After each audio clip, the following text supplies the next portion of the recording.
but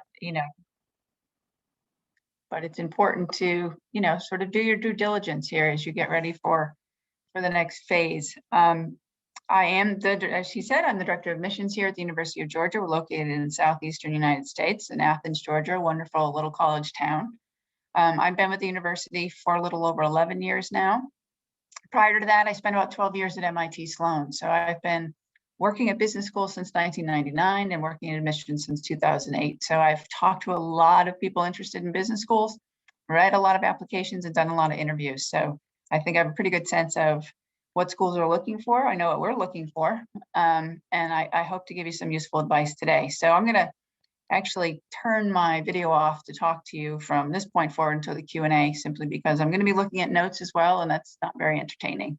But one of a couple of things I want to say before I jump in, given this topic, so navigating a career switch with the Georgia MBA.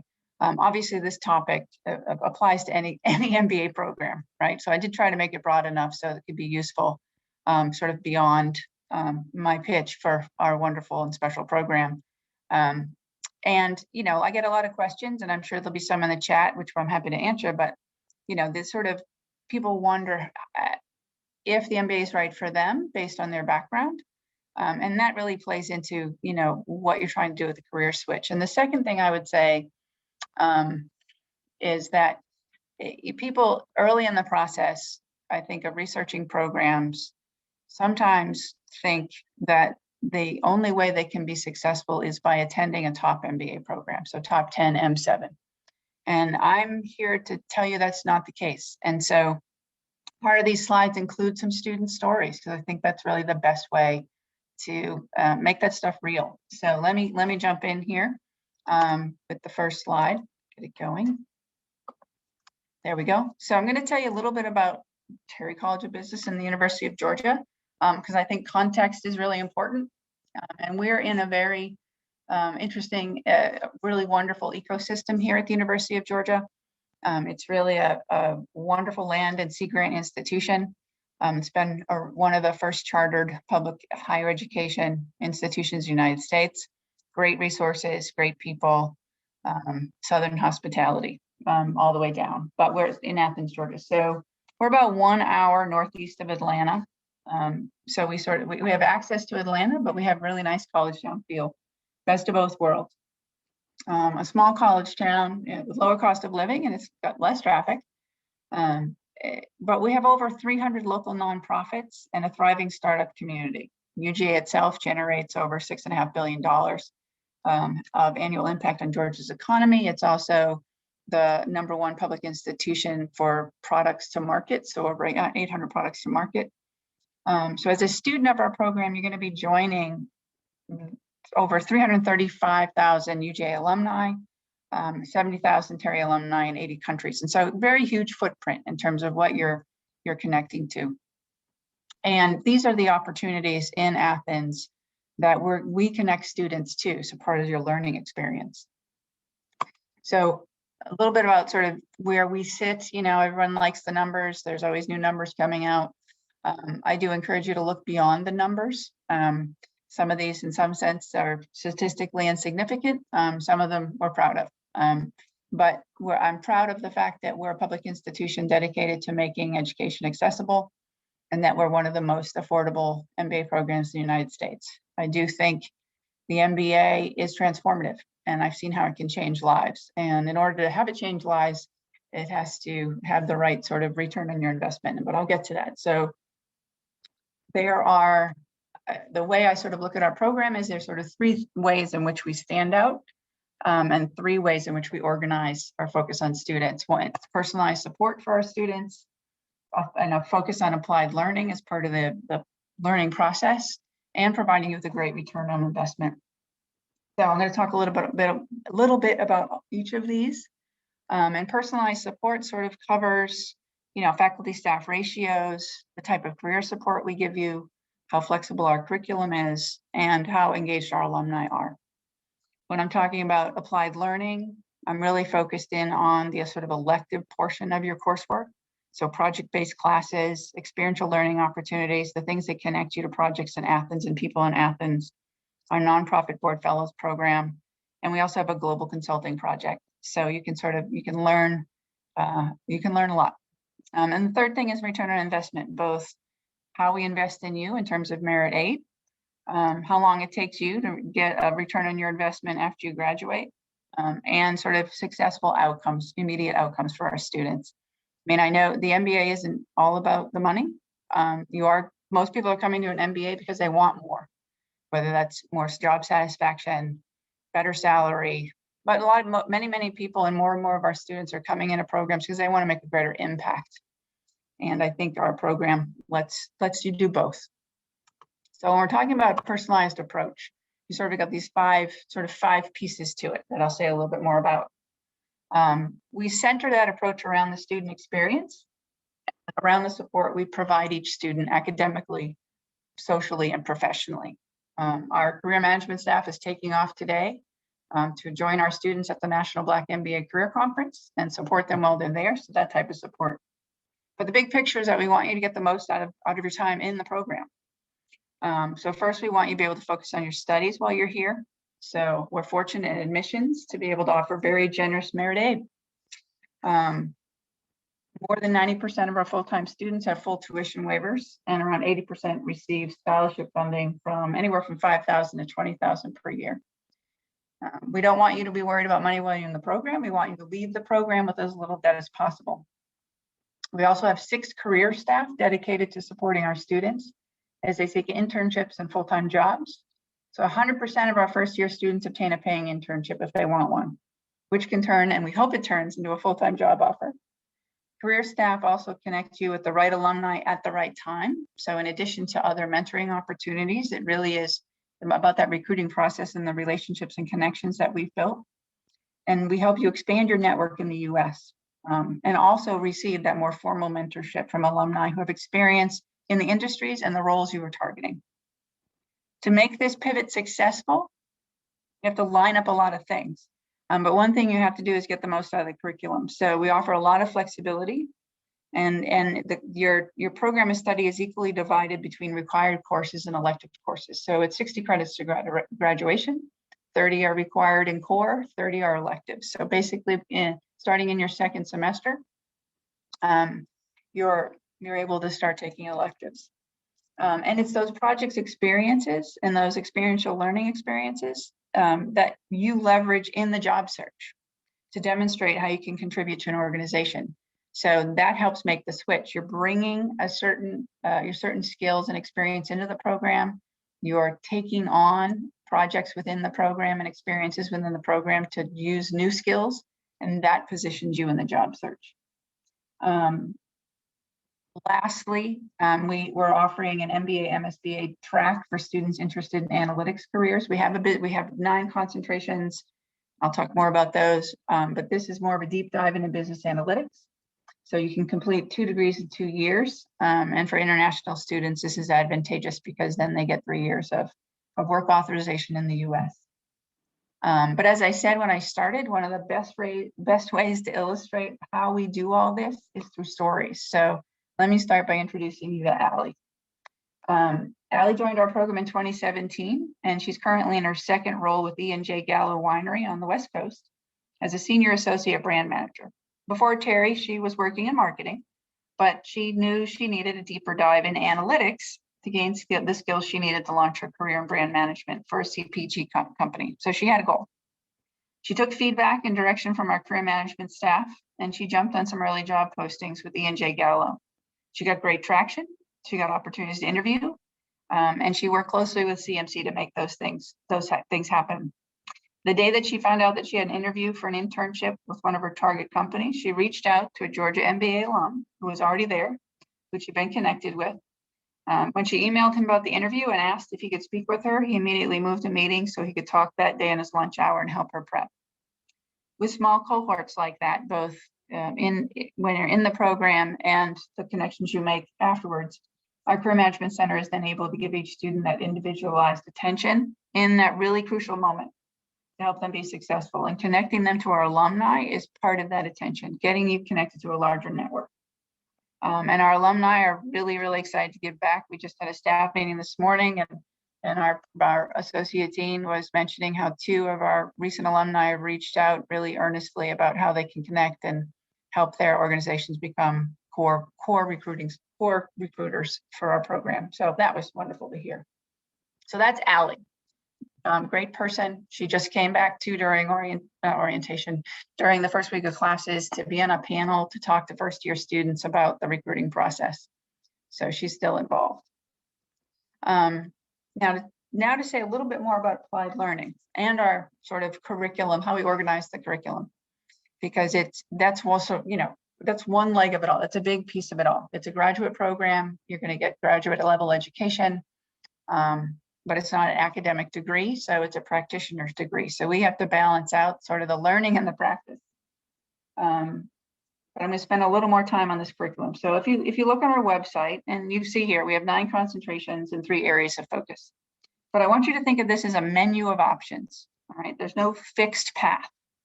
And you're going to use the ones you choose in conjunction with conversations with career advising to position yourself on your resume for the job search. Employers want to see what you're focused on. So most likely, you would combine 2 or 3 of these in some way based on what you want to learn in the program and what you want to do after the program. So this flexibility means that your academic path will be specific to your needs and your goals.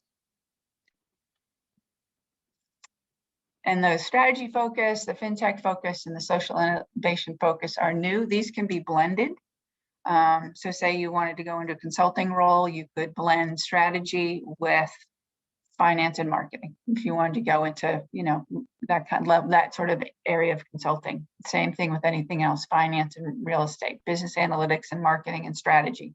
So it's how you put these things together. Now, once you complete, or as you're completing required courses in the second semester, you're starting on the left here to be able to dive into any of these project-based courses. And these are the 2 ways here that you gain hands-on experience in the program. The project-based courses are one, and the co-curricular experiential learning opportunities are another. So some of these are for credit, some are not for credit. But here as well, this is a menu of options. There is literally no way you can do all of this. And we don't want you to. We want you to be intentional about how you use these elective credits, starting in your second semester, again, to focus in on what you need to learn for your internship, what you need to learn for the next job that you want. And these applied learning opportunities are really how we've integrated leadership development into the program, because we know that everyone's leadership journey is different. So there's no set curriculum for leadership either. But each of these options will help you develop as a leader. But if you see it now, I don't have time to go through all of this, of course, and there's more information on the website, but also during the Q&A, I'd be happy to answer more about it. I'm going to talk a little bit more about the Nonprofit Board Fellows Program and sort of more about the projects, but not the other things. So line up your questions if you have any. Because I'm going to spend a little more time talking about our projects, because I do think this is one area in which our program really shines and differentiates itself. So one goal of these projects is to give you real world experience, hands-on experience, team-based hands-on experience. But another goal is to connect you to the Athens community and or our corporate partners. As a student, then, you get to learn and make a valuable contribution. As a professional on these projects, you get to contribute your talents, practice new skills, but you're also providing insights and solutions to business leaders. So you're solving real problems. And for a program our size, which is about 60 to 75 students each year come into the program, we're looking to expand that incrementally, but that's where we are right now. We do a lot of projects for the size of our program. So as you see here, we've done 7-day projects. This slide probably needs to be updated. It's probably more than that, and there's probably more sponsors now. But the other thing important to know is that these projects are taught by industry practitioners and program alumni. For example, Jim Taylor, who's the president of Arby's, teaches the applied marketing course. Patrick Waite, president of audit services at Cox Communication, teaches our Lean Six course. Susan Brown, formerly of Cox and now the director of our professional and executive MBA programs, teaches the business and corporate strategy class. Nathan Stuck, a 2017 grad, teaches the B Corp class and is director of culture and strategic impact at Ad Victoriam Solutions, which is a Salesforce implementation company. So you're learning from experts in their fields. And we're partnering with some really interesting folks. This slide is just as sort of a short list of some of the more recent ones. It's not a complete list of the people we partner with, but this is an idea of the kind of projects that our students do. So every semester, each of the project courses, so we have 6 project courses, whatever that was, there'll be 5 or 6 team-based projects in each of those courses each semester, working with these project partners and others. So in some cases, our student teams help companies improve processes and profitability, more of our corporate partners, but in other cases, they help Athens area nonprofits improve their financial stability and the quality and efficiency of their service delivery. Each project-based course teaches you a different problem-solving framework. So you learn different ways to approach problems and solve problems, while at the same time learning from your peers, from their experience, and contributing your own based on your experience. So it's a very, very, very rewarding opportunity. And I'm going to tell you another story now about, because Zach is a great example of someone who was very intentional. So, and this sort of grounds what I mean by sort of the menu of options and sort of picking your path. But Zach joined our program after his time at HP Enterprises, and he was very intentional what he wanted to accomplish with us. He's one of many of our students who want to do business for good as well. So while he was in the program, he sat on the board of Athens Made, which is a local nonprofit that sort of supports the creative and startup communities in Athens. And he helped develop our B Corp clinic, which is benefit corporations, which is the triple bottom line certification that companies can get. And has grown into the B Course Assessment Projects course that we have that is now taught by Nathan Stuck, who I mentioned earlier. So there's sort of a lineage for this sort of social impact stuff that we're doing. But his leadership journey that he chose to make was to make that B Corp clinic a reality. Now, all for Allie and Zach, and I'll have one more profile to share. The focus here is on positive, successful outcomes and the return on your investment. So I'm going to spend a little time sort of talking a little bit more about that. Because the time, the commitment, and the money that you spend towards a full-time MBA is a serious investment. And we know that. So it's essential for you to sort of think about what your return is on that before you start. And because you have to decide, when an MBA is the right time for you, what it's going to cost and all those things. So as a public institution, as I mentioned, with extremely generous donors, we're able to capitalize on low tuition rates, low cost of living, and significant merit aid. So as here again, many of our students have graduate assistantships, which is a full tuition waiver and a stipend, but 100% of our incoming students receive some merit aid, whether it's scholarship, graduate assistantship, or a combination. With last year's graduating class, the average salary and bonus was over $133,000, our highest average salary ever, and it's going up year over year, which we're really, really excited about. And it's approximately, about a 200% increase in salary for our students from their pre-MBA salaries. So, I'm not a financial advisor. I don't give career advice. I'm just admissions, but I think that's a pretty good return on investment. And so when you're sort of thinking about employment, you got to look at, you go to websites, look at employment reports, look at outcomes, see where students are going, see what companies that we work with. I'll give you sort of a sense of things. But here on this slide is some information about the class of 2020. So in spite of COVID, 92% of our graduating students in 2020 had accepted offers within 6 months. And that, again, that was the compensation, low salary to debt ratio. And these are the 5 top industries that they went into, functions they went into, as you can see. So year over year, marketing, operations, and finance tend to rise to the top for us, but general management was in the mix this year. And 20 to 30% of our students do go into consulting roles.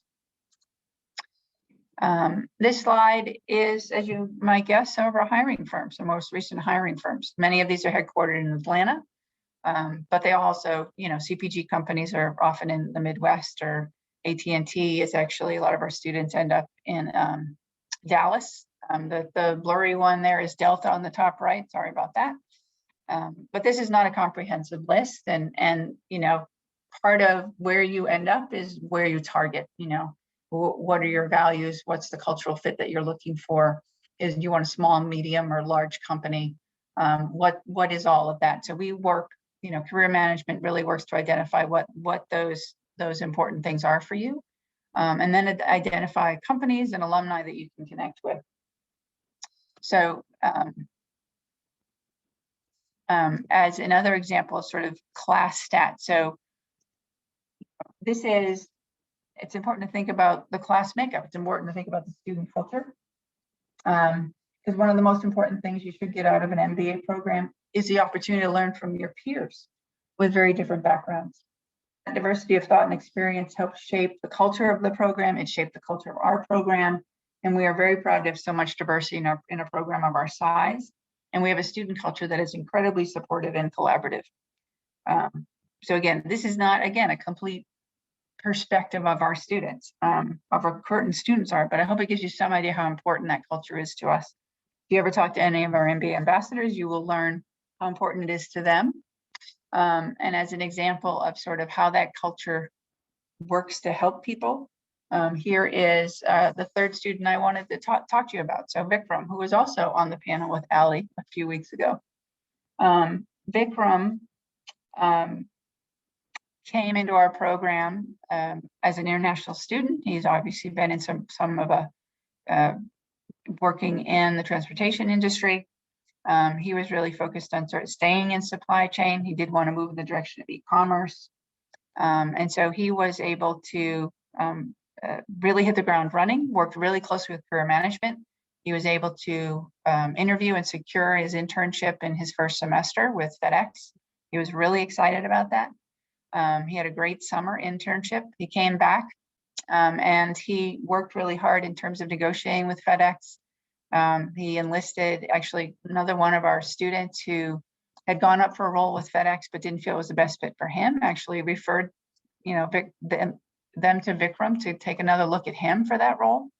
And Vikram ended up landing that role and actually negotiating up, which it rarely happens. He negotiated his salary up and he negotiated his starting position up. And so now he's obviously been working for, a transportation company in the middle of COVID. He's learned a great deal. He's doing supply chain marketing and he's moving in the direction of e-commerce. And he's just really having a great experience. Living in Atlanta is where he ended up. So that's the third one I wanted to share. So there are, I hope what I've said is useful. It's certainly not everything I could have covered. I do want to leave time for Q&A. Deadlines are on the website. The first one coming up is October 10th. We have 4 deadlines. Then I can answer any questions about the application process itself that you'd like, or you can always connect with us in some other way. But I do encourage you to continue to do your research. All programs have a layout the way they want you to connect with them. These are ways that you can find out more about us through social channels. I think there's some interesting content up there, especially on our blog and our podcast. But I encourage you to sort of check those things out. Now, there's also the old school, how to get in touch with us, please connect with us kind of things. You can email us, you can set up a one-on-one. We also have a great group of MBA ambassadors this year who you can connect with through our website. If you go to the MBA ambassadors page, you can connect with any of them, ask them any questions that you want. They'll answer your questions or connect you with other students. I think that's the last slide. We're not doing on-campus in-person visits in groups, as you might imagine, and for obvious reasons. But if you are coming to Athens and you would like a personalized visit, we can connect you with one of our MBA ambassadors to give you a tour, hopefully take you to a class, take you to lunch, show you around Athens, and just really give you a sense of a good feel for what it's like to be here at the university and at Carell Hall.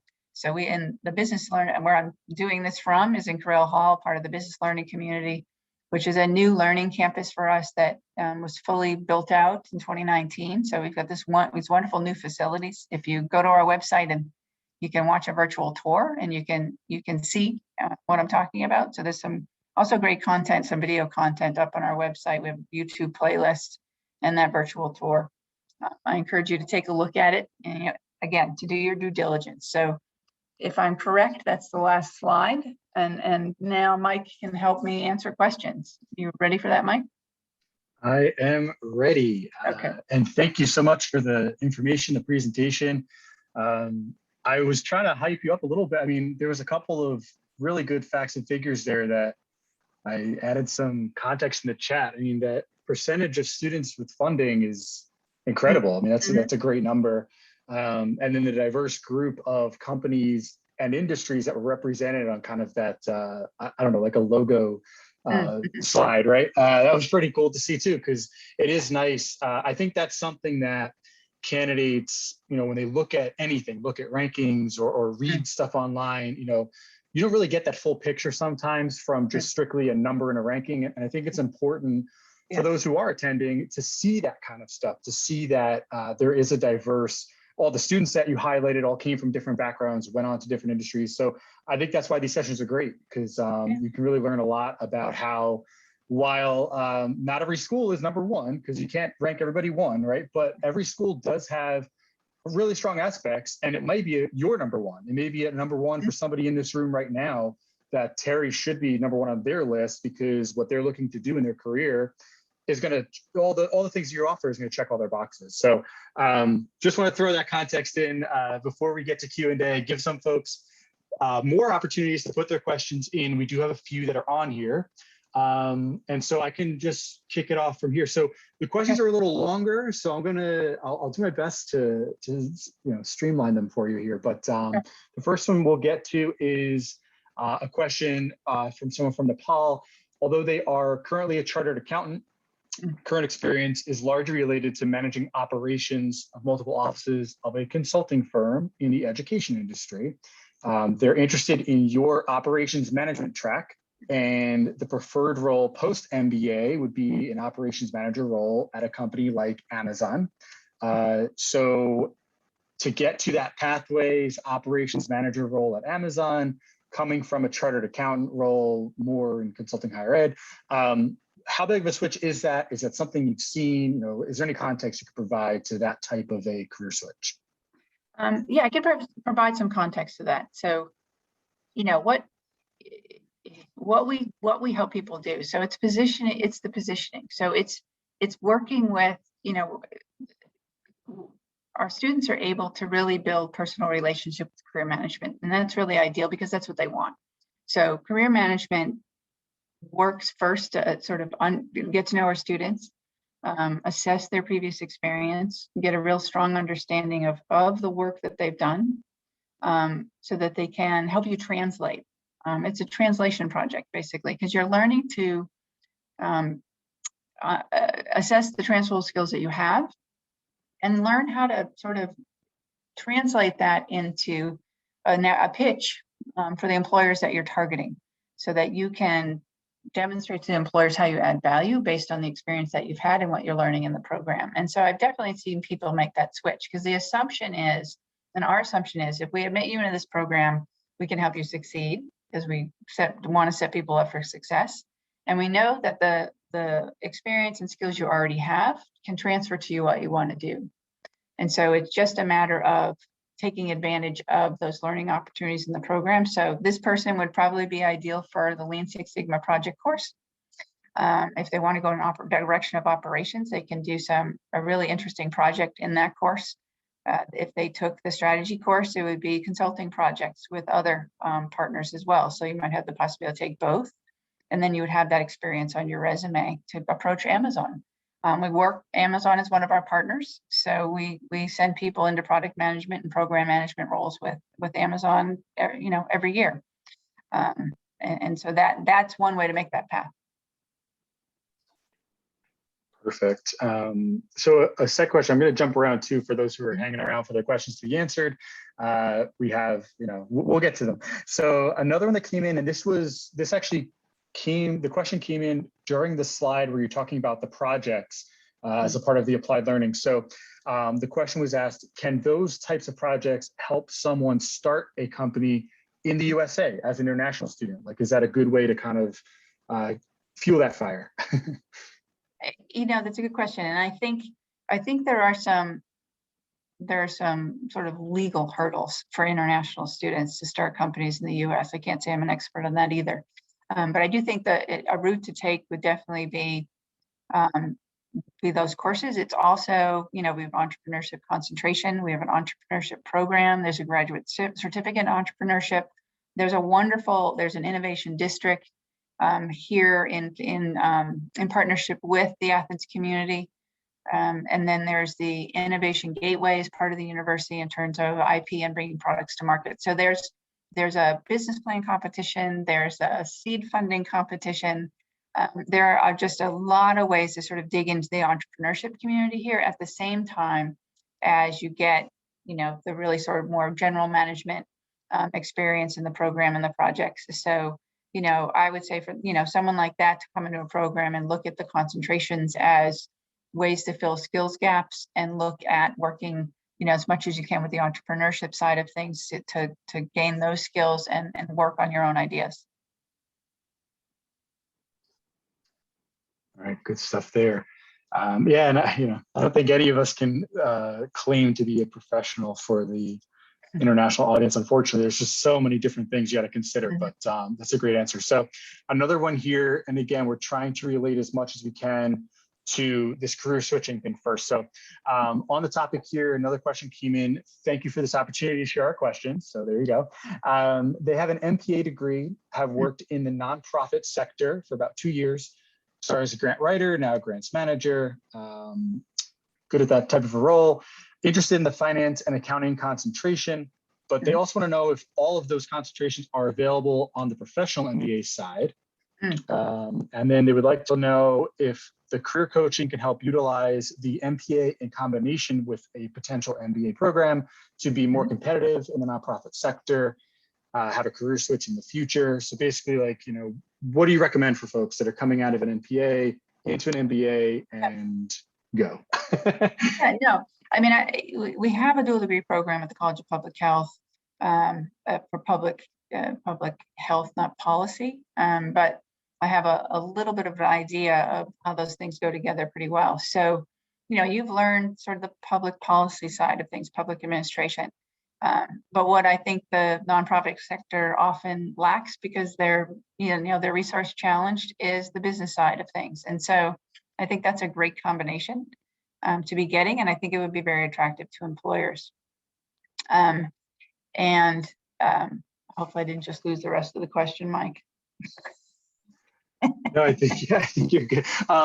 Just that whole idea of combining those 2 degrees together, and then also if there are options in the professional MBA. So I guess, and you may not, because I know you're more on the full-time side, but on the part-time, how much of the stuff you mentioned for the full-time also carries to the part-time degree? Right. Yeah, no, right. Professional MBA. That was the thread I lost. So our professional MBA program, which is not on the Athens campus, it's in Atlanta, so the Buckhead campus. It's obviously has a different format. So it's a hybrid format with in-person classes 2 nights a week, and then I think you do that for 2 weeks, and then you work online, and then you're back in class. It's a cohort program, so it's team-based, and you finish with who you start with. It's a 48 credit program, so it takes about 2 years. They do offer a smaller set of concentrations now, which is a great opportunity for people to tackle near the end of their coursework. And those are in sort of the more traditional concentrations: finance, marketing, operations, and there's one more, which I can't remember right now. But that is, that has also been a more and more of our part-time students have been using a part-time program to make a switch, which is not traditionally what part-time programs were used for. But we have great career staff working with the professional executive MBA students as well to help them, give them the career coaching and advising, and often sometimes part-time students, many times each year, they go to the National Black MBA Association Career Conference with our full-time students to work the floor and get supported by our staff. So that kind of switch can happen through a part-time degree. You are foregoing the internship opportunity, and you're sort of, so the immersive experience itself, you won't be getting, you won't be able to take advantage of any of the project-based courses. They don't have that, so they are all in-class electives. But so that decision between a full-time and a part-time program is obviously a very personal one. It comes down to, it can come down to funding, it can come down to timing, it can come down to, the risk of walking away from a job that some people just can't take. So I definitely think it's a great program. They also have some leadership development built in within that. And, I think the format really fits people's lives pretty well. And I've seen a number of people go through that program and do well. So check it out if you're interested. Yeah, and great list of the consideration points, right? I mean, those are the main ones of between full-time and part-time, a very common question that comes up. So actually we have 2 follow-ups that have come in based on previous questions, so I'll kind of prep you a little bit. So one said, on the opposite scenario, so the question came in earlier about, can somebody use those projects to from an international student coming into America to set up a company here? Would you have any insights for a US citizen who would attend your MBA program and then want to go international and work abroad?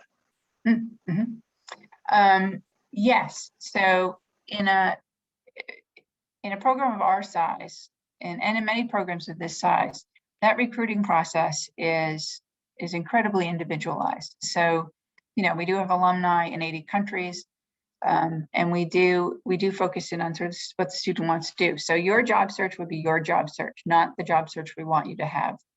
So through that assessment process, we use Career Leader, we use an individual assessment process, identifying where you want to go and what you want to do. Then, the next steps would be, who do we know we can connect you with? What are the companies? Let's do some research. Who can we talk to? How can we secure you the right type of internship for that kind of pivot? And, I would say the majority of our students do not want to work internationally. They do, they are planning to stay in the US at least at first. There's a small number of students who do target internationally, and we've supported them in doing that, whether it's to go back to their home country or to someplace else. But again, it really is, it's, you have, if you want to put in the work, we have the connections to help you. And that's really what this is about. It's a partnership with career management to succeed. It's not, what the program is going to give you so much as what you're going to generate through your engagement, if that makes sense. I hope it does. It does to me. Okay, another second follow-up. So this is from the first question about getting a role at Amazon, right? So this is a very popular, this room is very focused on Amazon. So if they're targeting an Amazon internship and they're working full-time at Amazon, what would be your suggested path? Do you have is there like a pathway? Because you mentioned before, product management seems to be like a nice placement out of the program. What do you have? And this person also is working on essays. They're a current, I guess, started app, I guess, in your system. So this will be good. Okay. Yeah, so your first semester core courses, your second semester, you'd probably want to take Lean Six Sigma so that you could get Lean Six certified, right, through that course. That will set you up nicely in terms of that problem-solving framework. In your second year, I would say you'd be looking at possibly also taking the strategy course for some consulting experience, because you can either be an internal consultant for a company and choose a role like that, or you can, go work for a consulting firm. Either one, great experience, and then that project course will prepare you for that. Obviously, if you're,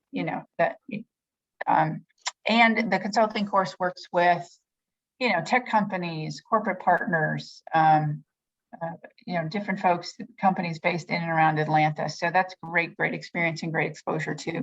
So if you take those two and you're completing other operations electives in that second year, I think you're going to set yourself up really well. Lean Six will set you up well for a summer internship, which hopefully you can secure in the fall, if not in the spring. And then the second year, you can finalize taking operations courses, electives, and some other project-based courses that will also beef up your resume. The we encourage all students also to get international experience. We have a global consulting project that happens in the spring. So it's a 3-credit course, learning about a country, learning about how business goes in that country, working on a project with your peers, so in student teams as well, visiting the host country, visiting that company, working on site, and delivering to them. That's a great way to gain international experience that employers are looking for, and that's really benefited our students a lot. If you find it on our blog or the podcast, there's a blog and an episode about that couple of our international trips to get a full understanding of what you can really learn from that experience, because it's kind of one of those you don't know until you go. But maybe if you heard about what someone else said, it would help. But that's what I think is sort of that path would be. And again, that would be in conjunction with talking to student engagement staff who advise you on sort of, what the academic options are, and career management staff in terms of, well, here's what I think you need to learn to be ready for X, Y, or Z. All right. Our next couple of questions are more on application. These are great questions. They've been great. Yeah. The next few that have come in are about application or admissions questions. Are those okay to address as well? Okay. Yep. So number one is, when someone is applying, would it be the quality of their work experience or the quantity of their work experience that you are evaluating? We're looking at quality of work experience. So, that is really the core of a holistic review. And I know year over year, I see so many applicants focus on just one element, one data point, and it's usually their GPA or the GMAT or GRE. And they can make themselves into complete stress bundles over it. But, admissions committee, our admissions committee, we're looking to admit people. So we're looking to evaluate people on their strengths. We're not looking for your weaknesses. We're looking for how you've compensated for your weaknesses and how you've improved upon your weaknesses. And so when we look at the quality of work experience, we're looking to understand sort of, where is this person relative to their peers? What have they achieved to date? What are their activities and involvements? What have been their leadership opportunities at work and outside of work? And does that sort of seem to us that they are now ready for the next step? And can we help them succeed in our program? So definitely looking at quality all around. And a key part of that answer is, you are looking to admit. I think that's a great line that everyone needs to remember. We'd rather admit as many people as possible. Mm-hmm. We want you to be here. So 2 quick follow-ups to similar related things. Pre-admission to the program, would internships or working while studying be considered as professional experience? I'm going to answer that for you. I would say no to working while you're in the program, because you would have already been evaluated for that.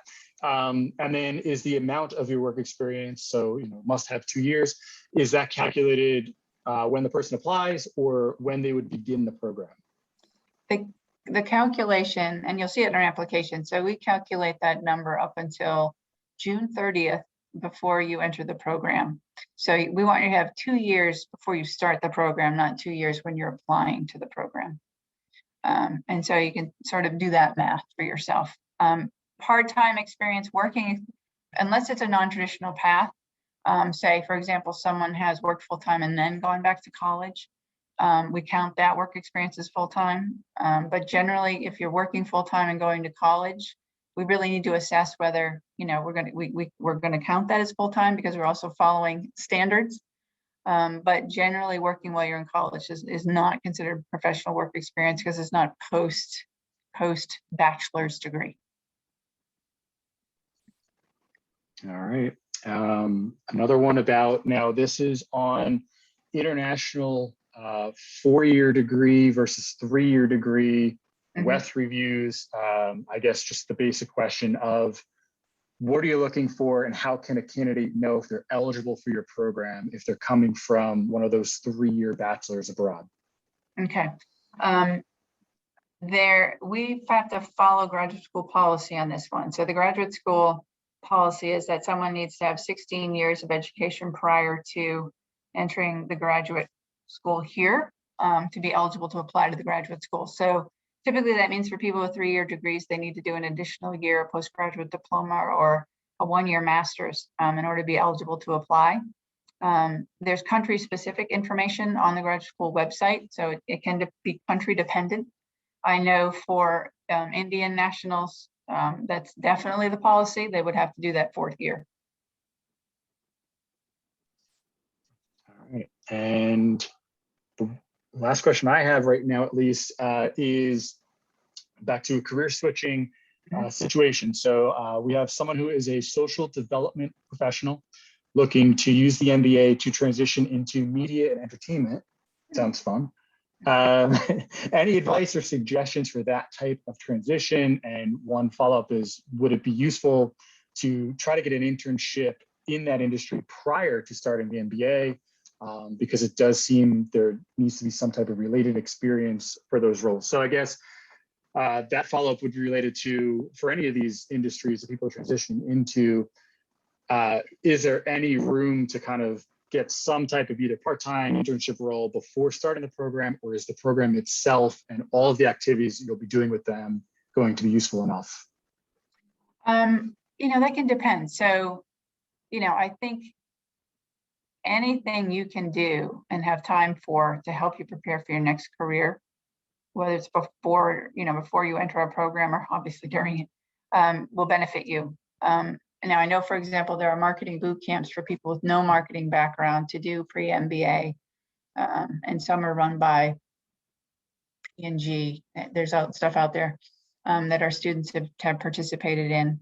One thing that we do with our incoming students is career management starts working with you in the spring before orientation. So once if you're admitted round 2, you get your decision. What is that? I think it's February. Or round 1, you just get your decision in December. So first of the year or early spring, you can be working with career management to identify what you need to do to prepare for the fall recruiting, for the program itself, and to start making that switch. And it could just be informational interviews. It could be, them helping you locate some sort of pre-MBA experience that you can engage in. Or industry research in and of itself. So, or connecting, starting to connect with alumni. That would be, sort of an individualized thing for them to assess and work with you on. And they do that before you even start the program to get you really set up nicely before you get slammed by your core classes. Hopefully not slammed too hard. They're slammed right now. So there's a cycle to it here in the first semester, and I'm anticipating the ebb and flow, because when they get back for National Black, it'll be midterms. And there's just some unavoidable conflicts. So it's a stressful time. All right. I don't have any other questions just now. All right, a quick IELTS question. First off, is IELTS accepted? Yes. Yes. So I guess what's the average? The question is 7.5 on IELTS with 6.5 on speaking, but a probably better question would be, what are you looking for? We're looking for, now the interview also helps us assess proficiency too. So that's good to know. We're looking for, the biggest challenge for us is just making sure people have the speaking skills for the graduate assistantships and for their teamwork. So we're looking for overall band score of 7.5, I think, and a speaking score of 7. I could be getting that reversed, but it's on our website, thankfully. But it's somewhere in that range, which is slightly higher than the requirements of the graduate school. But because our program is so intense, we do have slightly higher requirements for the speaking score. All right. Okay, and a couple minutes left. We have another all coming in here. So as an aspirant with a pure technical background, would you recommend that they choose, so this is looking into the learning style or methodology. So would you recommend that this person goes for more of a lecture-based teaching or more of a case study or project-based methodology within the classroom? I would say you're going to need more of the case-based. You're going to need a mixture of both. I think case learning is extremely important and helpful in terms of learning how to think on your feet, structure an argument, handle feedback, debate an issue, have that kind of sort of intellectual academic discussion in a safe space. And so people from technical backgrounds really have to sometimes develop those communication skills a little more, and case discussions can help with that.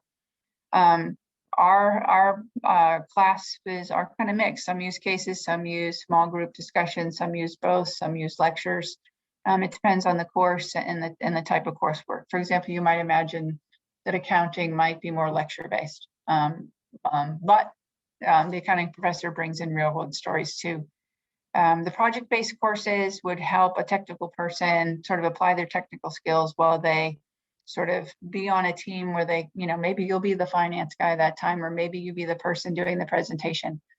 So you can really work on your weaknesses too, as well as, use your strengths to help out your peers.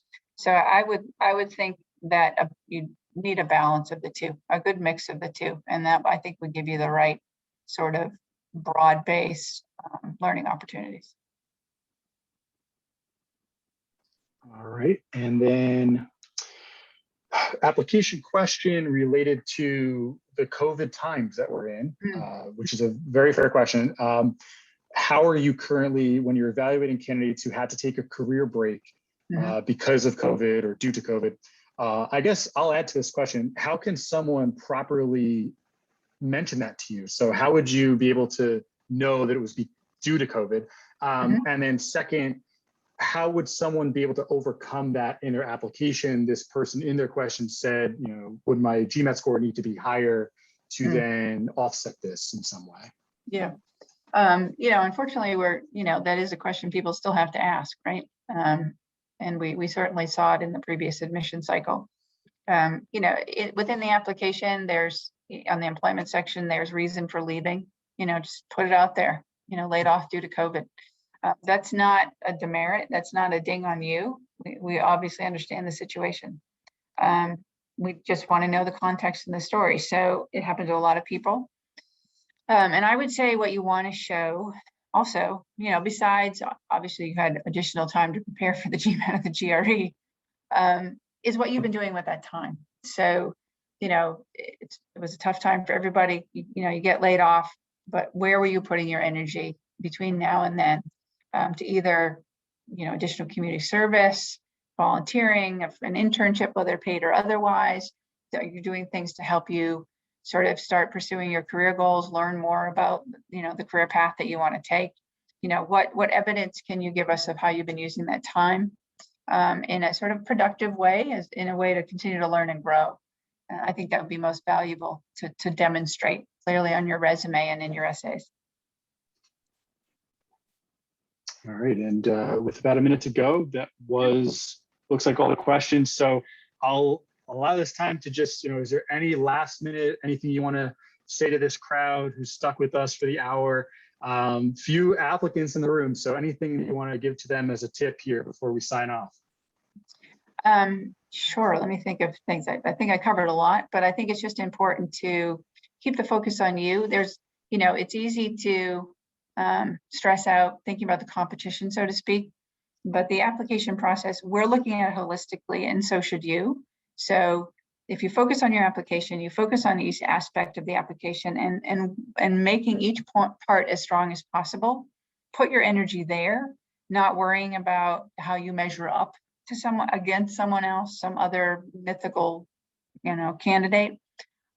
Because it isn't about competing with them, it's about competing with yourself. You want to present your best self to us in that application. And for that, you need to focus on yourself and really thinking through, using the application process to reflect and think and research and learn and prepare for the MBA. I love it. That sounds great. Great timing as well, as we are entering kind of that round one deadline timeframe here. So just enough for us. Right, just enough time for folks to tighten up those applications, cross those T's, dot those I's on the essays, get those recommenders in order, all of the above. But I want to, with any questions. And that was what I was going to say. Yeah, how can folks reach you, beyond this session? I see, we have the contact information still on the slide here. So, folks who need to write that down. I'll also mention that this session was recorded, so we will be publishing the video.